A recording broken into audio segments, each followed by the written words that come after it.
We out here on the lawn of Washington Monument with Conference Leader John Sampson from New York State. New York is represented out here. Can you tell us what this march means to you? Private sector workers. Thank you very much for being out here and really bringing it back home to our people. They need to understand that this is truly about one nation. We must go home, we must organize, and we have to recognize that there are forces out there that do not want us to be in control of our own destiny. We have to wake up and realize that we are the ones who chart our own destiny. So I'm just telling you, it is so great when we have such information. We have us brothers and sisters coming together, realizing how important it is that we have to continue the struggle. The struggle did not end when Barack Obama became president of the United States of America. The struggle will end when unemployment in our district is 0%, not double what the rest of the economy is. We're about at 17–18%, and how does that affect our community? And what will this march mean for us? Our commitment to stand with other organizations. What does this march mean for us? Well, the march means that we have to come together collectively and understand that we have to fight to make sure that unemployment, which is 70% now, turns into 0%. We have to understand that we need the necessary infrastructure so we can continue to work and create economic development, making sure we get access to capital, making sure we take care of the entrepreneurial program that we have in the state. Because the foundation of any business in America, corporate America, is the small businesses, and it stops with a mom-and-pop operation. We can do it. The level of passed by the House of Representatives, including Employee Free Choice Act. I wouldn't say anxiety, but the level of interest that we have when we're dealing with our children are dealing with computers and video games.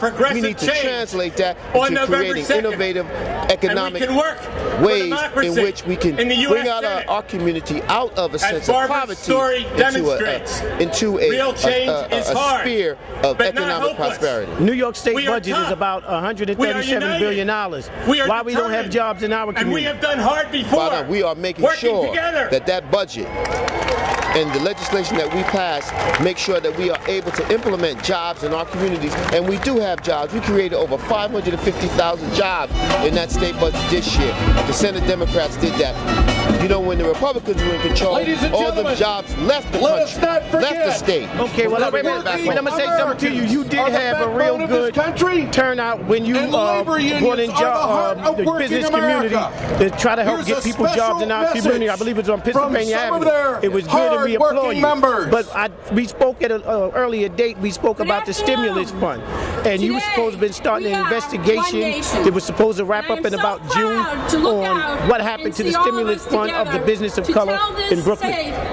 Well, that investigation has been wrapping up. It should be wrapping up by the end of November, in which we have our government investigation looking into where was the stimulus money spent. So hopefully next time we get together, I'm able to give you a copy of that report so you know where that money was spent. Okay, well, we went to recovery.gov, and for example, the 11233, besides restoration getting about $8 million, wasn't really a lot of money given out here. We're still trying to find out, because I got the business people of Fulton Street and Nostrand Avenue complaining that we can stimulate the economy unlike Carl Palladino did. Well, that's exactly what we can do, but the whole point is we have to make sure that those dollars travel down to our community, and as a result of that, if they're not, that's why we're having an investigation to see where the problem is and where those dollars went to. Okay, well, we're going to come back to you again, Senator, because as our leader, we have to come to the source to find out what happened to this money and how can we benefit, because only us will hire our people. We will only be the one to hire ours.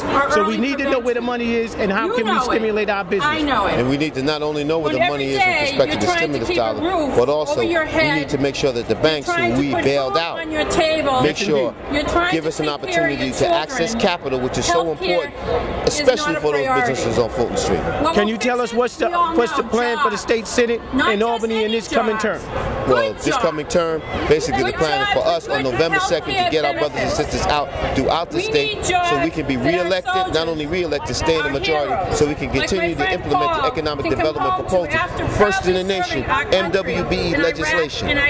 We have a diversity officer who will ensure that all of these companies that we do business with do business with here in the state of New York, that there's a level of diversity that exists with respect to minority and women-owned businesses. I was down at Atlantic Yards. They had a press conference downtown Brooklyn. I had one of the guys come to me who has a union member, paid his union dues and is up. He can't get a job, and he did a videotape, and he said that he shows that other people from other communities is working out there downtown Brooklyn, but we can't get a job. That's the first thing. Second thing, while we was in the meeting, we found out there's no checks and balances to make sure the Ratner Group get out there and do what they said they was going to do in giving out these jobs.